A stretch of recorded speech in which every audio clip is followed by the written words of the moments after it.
ఓకేనండి.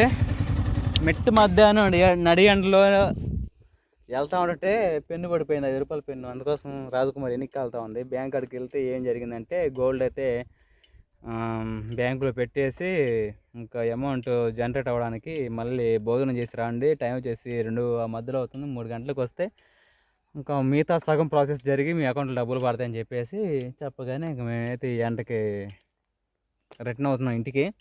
ఎందుకంటే మన బొడ్డ పిల్లకాయ ఉన్నాడుగా సుహాస్, ఆయన పాల కోసం అల్లాడుతూ ఉంటాడు కదండి. స్టిల్స్ దిగిన ఫోటో అది ఎలాగొచ్చిందని చెప్పేసి లాస్ట్ ఎండింగ్లో చూపిస్తాను. అంటే ఇంకా ఫోటో ఇంకా తీసుకోలేదు, ఆ లోన్ అయిపోతే కానీ పోతా మళ్ళీ తీసుకుందాము.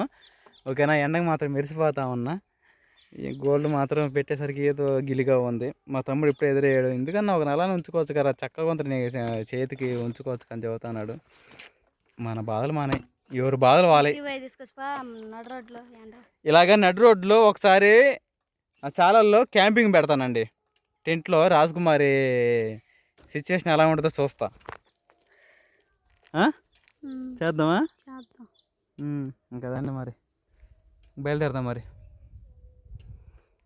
ప్రైవేట్కి గవర్నమెంట్కి రెండిట్లో తేడా ఏందో చెబుతాను, ఓకేనా. ఎందుకంటే మన ప్రైవేట్లో కొంచెం వేరే బంగారం విడిపించాలి, అంటే వేరే వాళ్ళ ద్వారా నేను తెలుసుకున్నాను.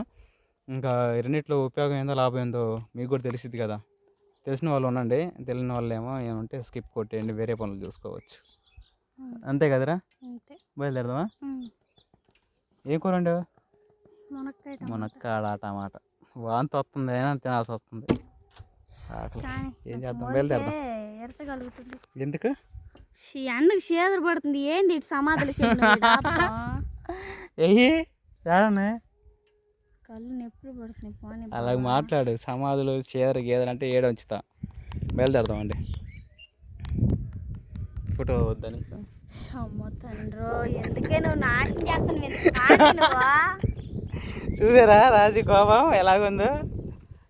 చూసాను. ఇప్పియాల్సి కారు మచ్చా నీకు తాగిదాన్ని చల్లగా అడగవచ్చు, ఇప్పించామని. సరే వెళ్దామండి. రాజకుమార్ కోపం చూపిద్దాం అండి, మిమ్మల్ని నవ్వించడానికి కాసేపు. భార్య భర్తల మధ్య తగాలతో పాటు అప్పుడప్పుడు చిన్న చిన్న చిలిపి చేష్టలు కూడా ఉండాలి. వెళ్దామా? నువ్వు ఎప్పుడు రేజ్ తగ్గితే నేను అప్పుడు వెళ్తానే. కోప పడితే మాత్రం నేను ఇంకా పెంచుతానే ఉంటా, అర్థమైందా? హాయ్ చెప్పు అంకుల్కి. పెద్ద దొంగన కొడుకు, చేరకుండా వాడిని మాట నమ్మకాకండి, పోయేవాడు. సరే వెళ్తాడు, నన్ను మోసం చేసిండు అందుకని. ఉన్నారులే.